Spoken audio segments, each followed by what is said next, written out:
Welcome to the Salmon Runs YouTube. Enjoy the video. You begin by treating privacy as a prioritized task. Inventory your accounts, email, banking, social, and mark the highest risk ones first because they demand immediate protection.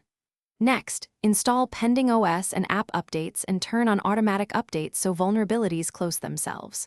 Finally, enable multi-factor authentication on your top 3 accounts using an authenticator app.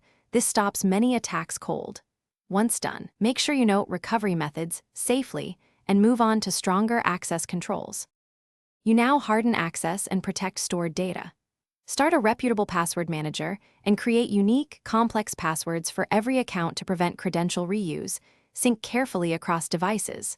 Then enable full disk encryption on laptops and phones so stolen hardware won't expose files.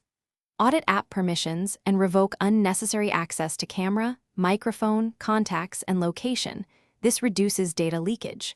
Once done, make sure to back up encrypted copies and keep the manager's master password safe and memorized or stored offline. You finish by setting up ongoing defenses and a recovery plan. Turn on login alerts and activity monitoring for critical accounts so you're alerted to anomalies quickly. Reduce your data footprint by tightening privacy settings, deleting unused accounts, and removing stored personal info from services you don't use. Finally, prepare for incidents. If you see a breach, immediately change passwords, revoke active sessions and authorized apps, and contact the service for guidance. If problems persist, use your backups and consider a security. Thanks for watching.